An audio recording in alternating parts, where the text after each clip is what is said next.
You've probably heard Roth conversions can save you a ton in taxes, right? Well, let's take a look at what actually happens when you start shifting dollars around. When you hear Roth conversion, what does it actually mean? Well, simply put, it's the process of paying income tax to move money from a pre-tax retirement account into a post-tax one. You aren't withdrawing money into your bank account where you can spend it yet, and I know what you're thinking. If I can't spend it, what's the point? Hear me out. You pay taxes now. From then on, all that money grows and comes out tax-free. You're trading that tax bill today for tax-free growth tomorrow. Now the key here is trying to do it when your tax rate's the lowest. If your tax rate never changed, it wouldn't actually matter when you convert or withdraw the money. The end result would be the same. Just like we don't live in a flat world, we don't live in a flat tax world either. The US uses a progressive tax system, which sounds really positive until you realize it means progressively more of your money.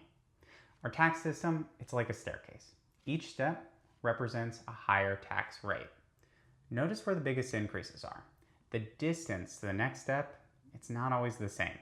Each step up adds a little bit more tax on just that next layer of income.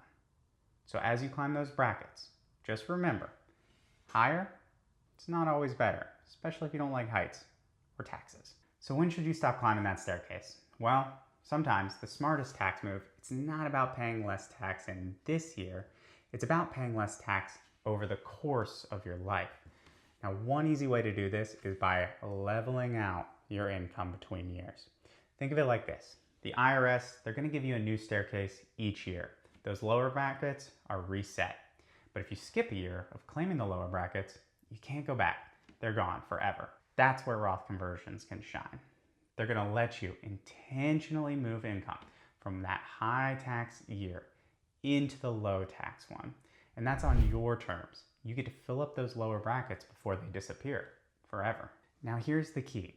Roth conversions, they let you take income from later in retirement when Social Security and required withdrawals, they automatically push you up that tax staircase and instead shift it back into the lower income years now. Let's take a look at an example. This is Bob Roth and his wife Rosie. Bob, he makes his money as a painter, and Rosie, well, she runs a flower shop. Their retirement, it's not a happy little accident. It's a carefully arranged bouquet. Bob and Rosie, they're getting ready to retire and they're dreaming of traveling extensively. They've worked hard, they've saved consistently, and they've lived within their means. They've built a retirement nest egg of about $1.5 million.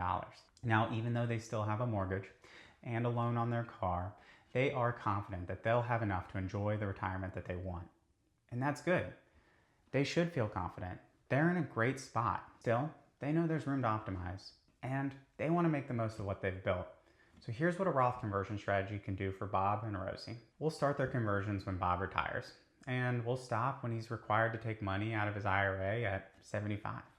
We'll convert each year from retirement to age 75 and just up to that IRMA threshold, because that's where their Medicare premiums are going to start to increase. Now, since their kids are required to pay a 24% tax on any pre-tax money inherited, any conversion Bob and Rosie can do under that level would save the family money. So to answer the question from earlier, when should you stop climbing that tax staircase? Well, for Bob and Rosie, it's the IRMA threshold. For you, it's going to depend on Medicare costs, future tax rates, what you want to leave behind to your survivors. There's no universal answer to this question, but there always is an optimal one for your unique situation. The outcome of the strategy, it's substantial to the Roths. Bob and Rosie, they end their plan with nearly $2.3 million more in tax-adjusted ending assets. We're going to use tax-adjusted ending assets because inheriting pre-tax money is not the same as post-tax money. Now, the increase for the Roths here is due to them paying roughly $120,000 less in federal taxes, thanks to withdrawing nearly $1 million less out of their pre-tax retirement accounts across their retirement time frame. Now, feel free to pause the video here and take a look at the expected value of their invested assets across their retirement. We can see in the proposed strategy here in green that the balances stay relatively similar to their current path shown in blue in early retirement. Now, even with that higher tax bill here in early retirement, the reduction in overall taxes, it builds over time.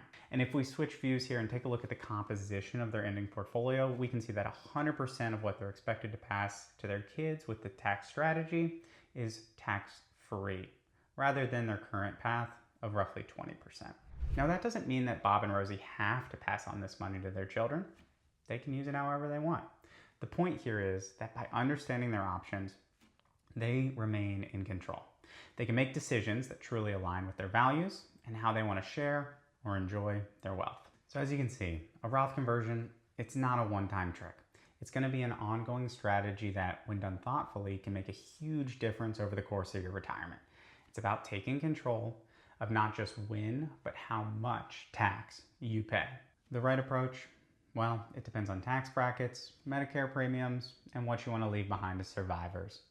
But working with a fiduciary financial advisor like Glow Financial Planning and somebody who understands long-term tax planning can help you keep more of what you've earned and allow you to focus on the retirement that you've worked so hard for. Thanks for watching. I'm Jordan Drinkhouse. If you found this helpful, feel free to subscribe for more videos on retirement planning. Or check out this one here. It's a case study on what a $2 million retirement plan actually looks like. I'll see you next time.